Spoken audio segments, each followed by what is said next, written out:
Horrible thing to watch, like it was happening right now, and there was nothing we could do to stop it.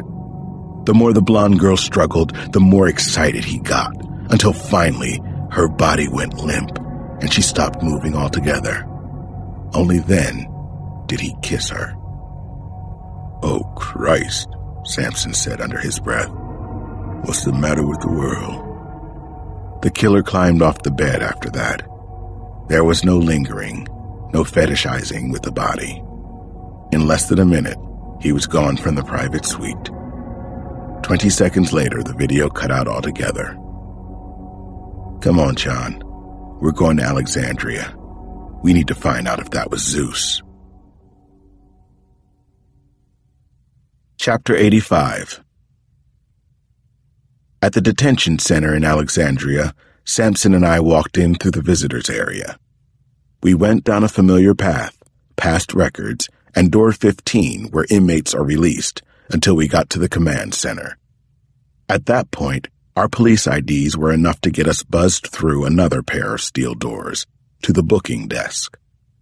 All that was the easy part. As usual, 3 guards were stationed on the desk. 2 of them were middle-aged and hung in the background. One younger guy had the grunt job of processing walk-ins like us. A gold tooth caught the light when he spoke. "State your business." "Detectives Cross and Sampson, MPD. We need a temporary custody order on 2 prisoners, Anthony Nicholson and Myra Kelly." "You got a letter on file?" He was already picking up the phone. "We've interviewed them before," I said. "Just a few follow-up questions and we're out of here." It was worth a shot anyway. Maybe there was a crack we could fall through. The deputy wasn't on the phone for long, and he shook his head at me as he hung up. "Well, A, you don't have a letter for today, and B, it don't matter anyway. Your people are gone, Nicholson and Kelly both." "Gone?" I couldn't believe what I'd heard. "Please tell me you mean they were transferred." "I mean gone, man." He flipped open a black binder on the desk. "Yep, right here, 1,100 hours today. Someone named Miller posted. Jesus, full cash bonds on both of them, $250,000 each." That got the attention of the other 2 guards, and they came to look over his shoulder. One of them whistled low. "Must be nice," the other one said. "Yeah, right," the kid agreed. This wasn't their doing, and it wasn't their fault, but they were the ones standing in front of me. "What is going on around here?" I said. "Nicholson is a major flight risk. Did anybody bother to check on that? He had plane tickets booked the day he was arrested." The young guard was staring at me now. The other 2 had hands on their batons. "I hear you, man, but you got to step back right now." I felt Sampson pulling on my shoulder. "Don't waste your breath here, Alex. Let's go." "Nicholson and the girl are gone." "This is a disaster, John." "I know, and it's done. Come on." I let him pull me away, but I would have paid good money to take a swing at someone. Tony Nicholson, for one, or that smug lawyer, Miller. Even as we were leaving, I could hear the guards talking about their former prisoners. "Fucking Richie Riches, man. They get their own breaks and everyone else's too." "Yeah, right? It's like they say, the rich just get richer and the poor work here." The last thing I heard was the guards laughing among themselves. Chapter 86.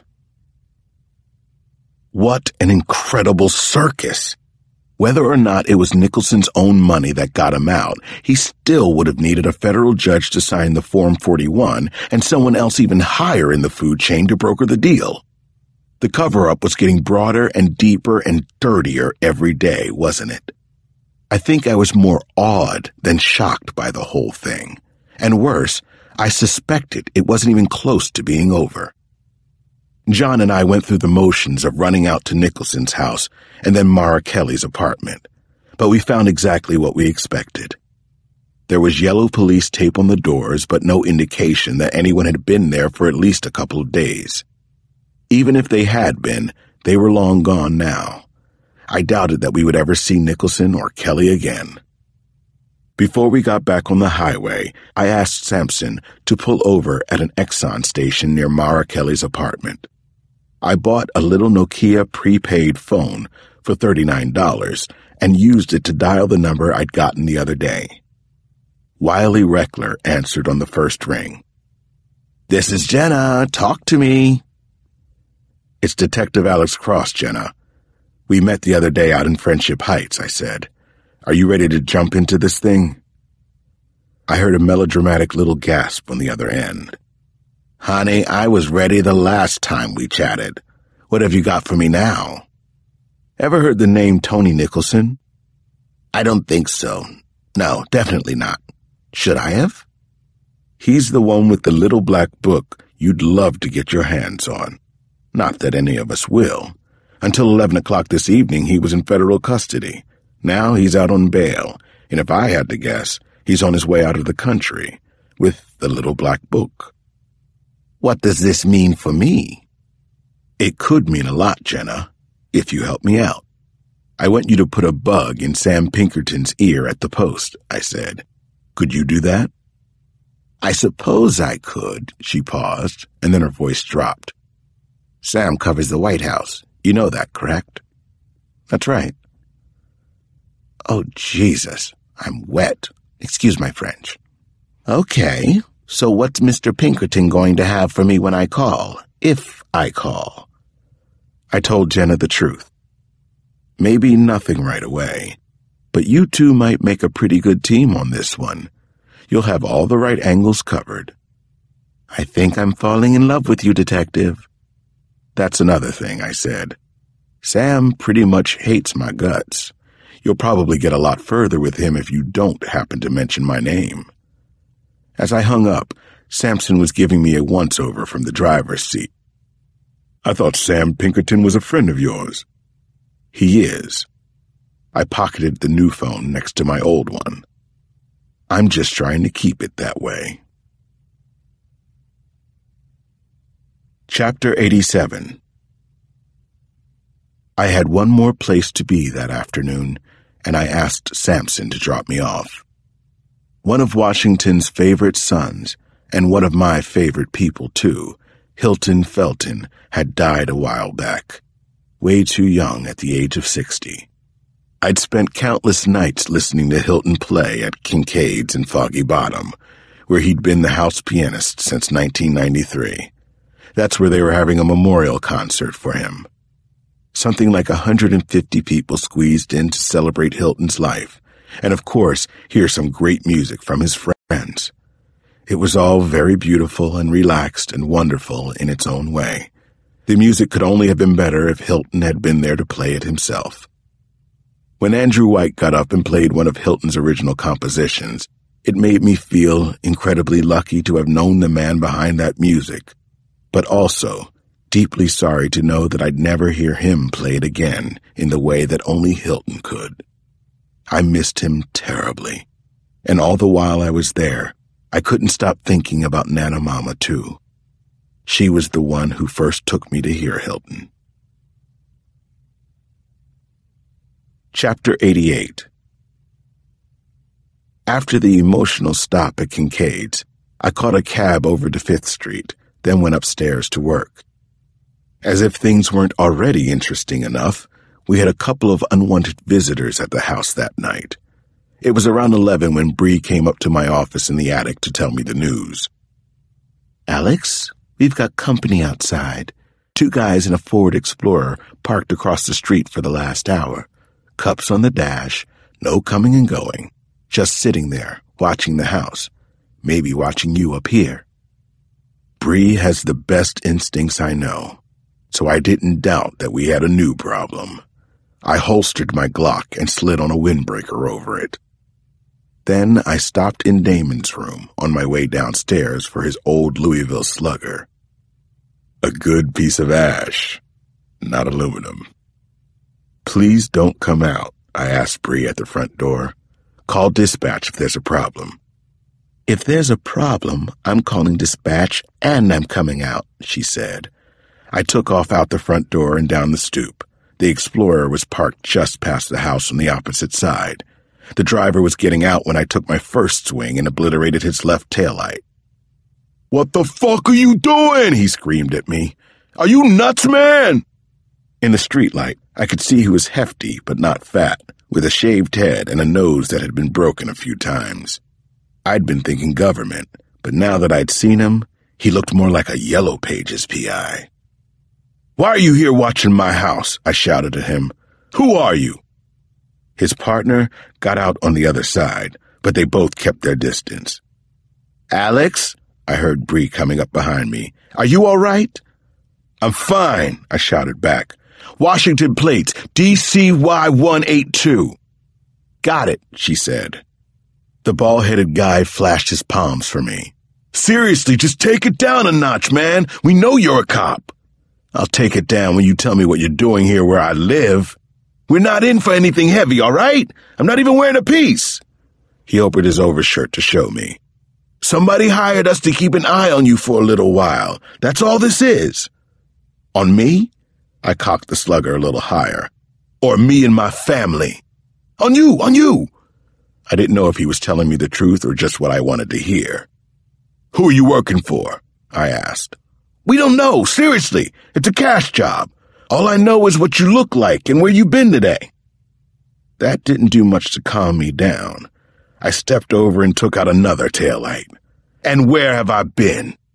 "You're working a murder case for Metro. Something to do with a detainee in Alexandria, and for fuck's sake, lay off the car already!" Something had just flipped about this case. It hit me hard, in a way I couldn't deny. The people I'd been pursuing were starting to pursue me now. "You know, you should be more careful," the second PI told me. I took a step in his direction. "Why is that?" "We're not the ones you need to worry about. Whoever this is, and whatever they don't want you doing, they've got some suction. That's all I'm saying. You can take it for what it's worth." "Thanks for the warning." I pointed up the street. "You're done here. If I catch either of you in this neighborhood again, I'm going to arrest you and have this car towed. You got it?" "Arrest us?" Now that he was over the hump, the first guy decided to show a little chin. "What are you going to arrest us for?"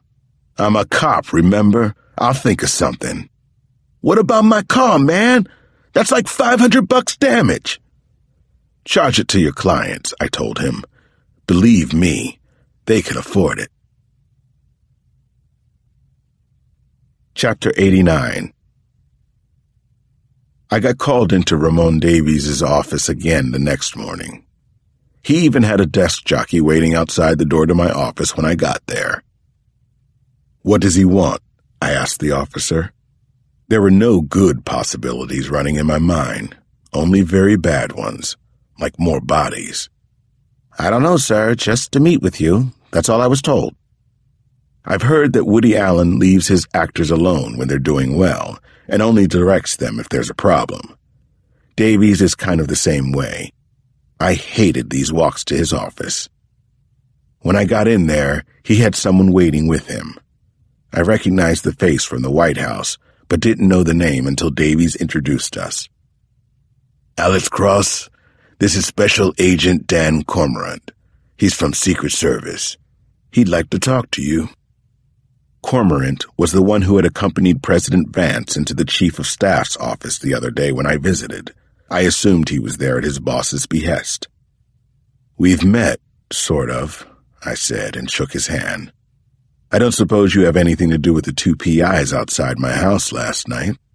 "Don't know what you're talking about," he said. "Imagine that." "Alex," Ramon cut me off with a raised voice and hand signal. "Be quiet and let's get to this." Cormorant and I sat down across the desk from him. "I'm not going to dwell on how we got here right now," Davies said, and the implication was clear. We'd talk about it later in private. "But I will tell you what's going to happen next. Alex, you're going to make yourself available to Agent Cormorant and provide him with any case-related materials he needs. When that's finished, you're going to report back to me that you're ready for a new assignment. I've got a quad homicide in Cleveland Park with your name written all over it. Big case, serious crime." I heard the words, but my mind was elsewhere. If I had to guess,